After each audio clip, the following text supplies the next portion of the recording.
Hello guys, இன்னைக்கு நம்ம பார்க்க போகிறது player who can't level up episode 25 தான். ஸோ வீடியோக்குள்ளே போகிறதுக்கு முன்னாடி மறக்காம எல்லாருமே ஒரு லைக் ஒண்டி போட்டுருங்க. அதே மாதிரி இது வரைக்கும் நீங்கள் நம்ம சேனலுக்கு சப்ஸ்கிரைப் பண்ணலையா, சப்ஸ்கிரைப் பண்ணிக்கோங்க. ஏன்னா அப்போதான் ஒரு வீடியோ உங்களை தேடி வரும். சரி வாங்க, நம்ம டைம் மிஸ் பண்ணாம எப்பிக்குள்ள போகலாம். எப்பிக்கோட ஆரம்பத்திலேயே ஃபைனலாக அந்த நாள் வந்துச்சு. இன்னைக்கு தான் கொரியால அயன் கில்டோட பிரான்ச் அது எஸ்டாப்ளிஷ் ஆக போகுது. அங்கே அப்படியே ஏர்போர்ட்டோட சீனை காட்டுறாங்க. அந்த இடத்துல ஏகப்பட்ட ஆளுங்க வராங்க. எல்லாருமே அந்த அயன் கில்டோட ஆளுங்க தான். முக்கியமா அதுல ராஜர் அவனும் இருக்கான். அங்க ராஜரோட டீமை வெல்கம் பண்ணுன்னு சொல்லி ஏகப்பட்ட ஆளுங்களும் வந்திருக்காங்க. வர ஒருத்தங்களையும் அவங்க போட்டோ எடுக்கிறாங்க. முக்கியமா இவங்க எல்லாருமே தான் ரியாவை காப்பாத்த வந்த சேவியர் அப்படின்னு அவங்க நினைக்கிறாங்க. நம்ம ராஜருக்கு இந்த மாதிரி விஷயம் சுத்தமா பிடிக்கல. நான் எதுக்கு இவங்களெல்லாம் ப்ரொடெக்ட் பண்ணோம், அதுக்கெல்லாம் வாய்ப்பே இல்ல. இடத்துல ஒரு சின்ன பொண்ணும் பொக்கேவை கொண்டு வந்து தரமோதே சொல்றான், ப்ளீஸ் எங்களோட கொரியாவை நீங்க தான் ப்ரொடெக்ட் பண்ணும். ஆனா ராஜருக்கு சுத்தமா அந்த விஷயம் பிடிக்காது. ஆளு அப்படியே முறைக்கிறான். அதை பாக்குற அந்த சின்ன பொண்ணுக்கும் என்ன சொல்லணும் தெரியல. ஆனா அதுக்குள்ள நம்ம டைஷி கூட அப்பா அதாங்க பிரசிடென்ட் ஒரு அந்த சின்ன பொண்ணை தூக்கிக்கிறாரு. ராஜர், நீ ஃபைனலா இங்க வந்துட்ட போல. இடத்துல நீ எப்படி பழகணும் அந்த விஷயத்தையும் கொஞ்சம் கத்துக்கணும்ப்பா. ஏன்னா மத்தவங்க கிட்ட நீ கொஞ்சம் நல்லாவும் பழகணும். ஒரு சைடு அந்த பிரசிடென்ட ராஜரால எதுவுமே பண்ண முடியல. ஏன்னா பிரசிடென்ட் இந்த கொரியாவை பொறுத்த வரைக்கும் ஒரு பெரிய ஆளு. ஏன்னா இந்த ஹண்டர் அசோசியேஷனுக்கே அவரு தான் ஹெட். இதனால ஆளு கம்மன் இருக்க மாதிரி தான் இருக்கு. இந்த ஆளும் ஒரு வார்த்தையை கேட்டுறான், இந்த இடத்துல நாங்க அபிஷியலா வந்திருக்கோம். அது ஓகே, எதுக்காக இவ்வளவு சிவிலியன்ஸ் இவங்கெல்லாம் இறங்கணும்? இது ரொம்ப தேவையில்லாத விஷயமா இல்லையா? உண்மையா சொன்னா உனக்கு மத்தவங்க கிட்ட எப்படி பழகணும் அது தெரியலன்னு நினைக்கிறேன். இவன் இந்த சின்ன பொண்ணு இவ கிட்ட வந்ததுல உனக்கு என்ன பெரிய பிரச்சனை? ஏன்னா அந்த பொண்ணு ஆசையா உன்னை வெல்கம் பண்ணலாம் அப்படின்னு வந்தா, ஆனா அவளையே நீ முறைக்கிற. இதை கேட்கும் போது ராஜருக்கு பயங்கர கடுப்பா இருக்கு. அங்க வாத்தியா அவரால் விட முடியல. கார்ல அந்த பூவை வச்சு பயங்கரமா மிதி நாலு மிதிக்கிறான். நடந்த விஷயத்த யோசிக்கும் போது எனக்கு இன்னும் தான் கடுப்பாகுது. யோ சீக்கிரமா என்ன அந்த பிரான்ச்சுக்கு கொண்டு போ, இதுக்கு மேலேயும் என்னால வெயிட் பண்ண முடியாது. அப்போனா நம்ம ஒண்ணு கொரியாவோட அந்த அசோசியேஷன் அங்க ஒண்ணு நம்ம போகலையா? நான் சொல்ற வேலையை பண்ணு. ஏன்னா நம்ம பில்டிங்க எதுக்கும் நான் இன்ஸ்பெக்ட் பண்ண போகணும். நீங்க சொல்லிட்டீங்களே, அதே மாதிரியே நான் பண்றேன். ஒரு சைடு நம்ம ராஜருக்கு எப்படியாச்சும் கிம் அங்க மொத்தமா முடிக்கணும். அதுக்காக தான் ஆளு எவ்வளவு தூரம் வந்திருக்கான். அதுக்கும் மேல நம்ம கிம்ம பத்தி ஒரு இன்ஃபர்மேஷனும் வந்திருக்கும். கிம் டீமன் கிங்கோட ஏதோ ஒரு வகையில ரிலேட்டடா இருக்கான். நான் அப்படி இருந்தா எனக்கு என்ன, நான் ஒன்னும் பயப்பட மாட்டேன். என்னோட ஃபேமிலி டீட்டெயில் எல்லாமே என் கிட்ட இருக்கு. அதனால அவன் ஃபேமிலிய ஒட்டு மொத்தமா நான் நொறுக்காம விட மாட்டேன். எல்லாரையுமே முச்சிட வேண்டியதான்.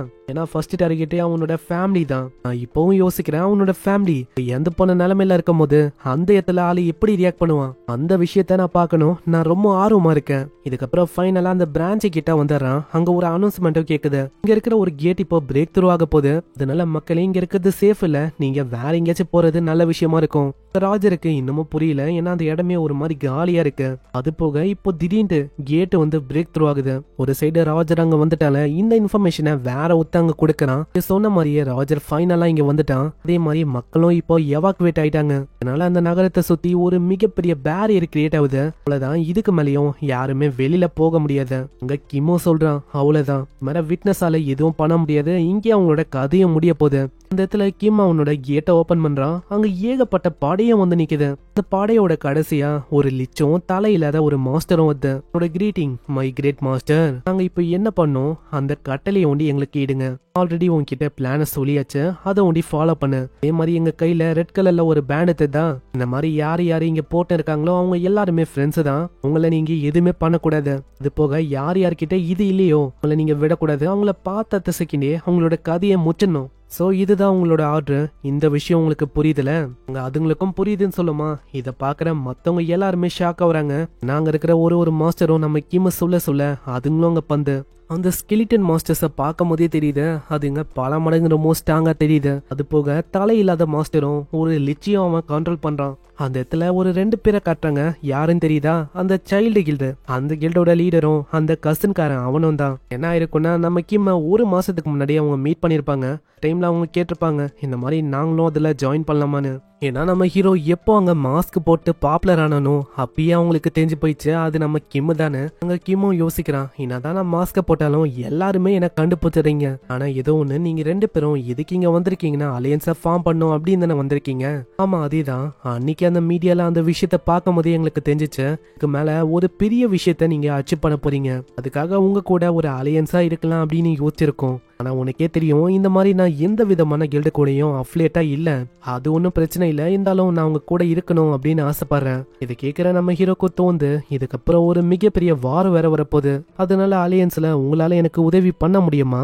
ஏன்னா ஒரு மாசத்துக்கு அப்புறமா ஒரு மிகப்பெரிய விஷயம் வந்து நடக்கும். அதுல உன்னால முடிஞ்ச அளவுக்கு நிறையவே ஆளுங்களை நீ கொண்டு வரணும். அதே மாதிரிதான் இப்போ விஷயமும் ஏற்பட்டிருக்கு. அங்க ஏகப்பட்ட ஆளுங்களை அந்த சைல்டு கில்டு அந்த லீடர் கொண்டு வந்திருப்பான். அதுக்கான ரீசனையும் அப்போ வந்து சரியாம சொல்ல. ஆனா ஒரு விஷயத்த நம்ம கிம் சொல்லியிருப்பான், நம்மளோட எனிமீஸ் அவங்கள நீ சாதாரணமா இடப்படக்கூடாது, எல்லாருமே ரொம்ப கொடூரமா இருப்பாங்க, அதனால நீ தான் கொஞ்சம் ஜாக்கிரதையா இருக்கணும். இது எல்லாத்துக்குமே அவங்க ஒத்துக்கினாங்க.